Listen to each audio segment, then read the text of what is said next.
All right, here we are. We're going to run through some of the yearlings we've purchased this year.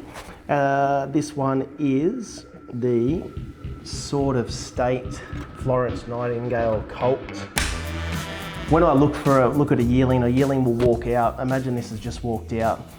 The first thing I do is I split the horse in half, and I'll be like, does this match this? And I'll look at, see how balanced the horse is from there. And I'll cut the horse in half with my eyes. I get rid of the horse from the shoulder, and I'll look at the angles of the shoulder as well, but we'll go through that in a second. So I cut the horse in half. If I like it symmetrically from a lateral sense, or from left to right or horizontal, that'll tick the first box for me. A horse has to be balanced. And then from there, my eyes are trained to also cut the horse in half this way. And then it will give me 4/4 of the horse. Forget about the neck.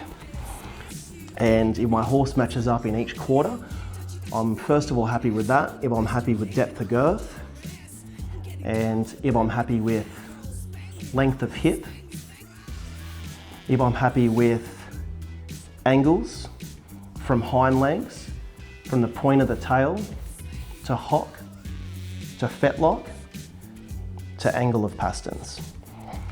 When I'm looking at a horse, I look at a horse that's got 45-degree angles on shoulder, hip, and pastern. For me, every angle has to match up somewhat. Like, it's never going to be perfect, but if I can get it as perfect as possible, it's great. For me, my horses, I like short cannons. My forearms have to meet the gaskins. Symmetrically from this point to this point, they have to be symmetrically in proportion. If my gaskin's 50% the size of this forearm, I'll cross the horse off. It's as simple as that. I can't have a weak gaskin to forearm.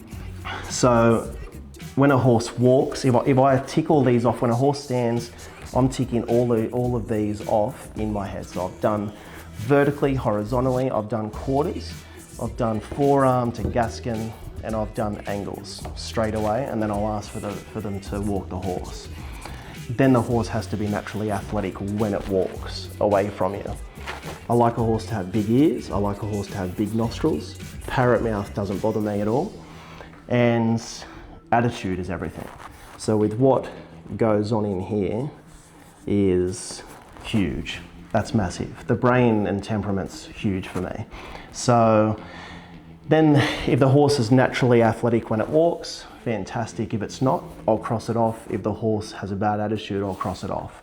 Or if I really like the horse athletically and ticks every box and the horse isn't parading well, I'll come back and mark a note, bad attitude, but come and look at it again. And then from there, you give the horse the benefit of the doubt for the second time. If it's still got a poor attitude or bad temperament, I'll cross it off. I don't want that horse. Because we have to deal with this horse every day, and so does the trainer. And the trainers will never say it, but no one gives time to a horse that's difficult to deal with.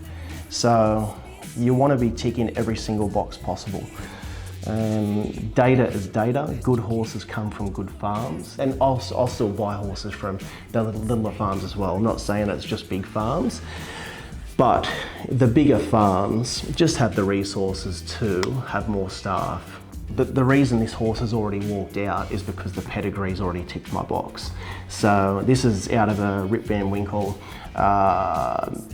broodmare sire, and that cross to Sword of State is a limited data. It's what I call limited data because Sword of State's still a young stallion. So what I look for there is what's the broodmare sire doing, and how successful has that broodmare sire been, because the broodmare sire to sire cross is still limited. There's not enough data for that, probably for another 3 or 4 years. So, but that broodmare sire, there's good data.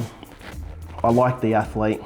It's been vetted. It's going to a good trainer that suits this type of horse, and that's now on my shortlist to get vetted. So that's the Sword of State colt, and there's legitimate shares in him. He's a very high class colt that ticks so many boxes of mine that I look for, and that's why I wouldn't hesitate in jumping into him.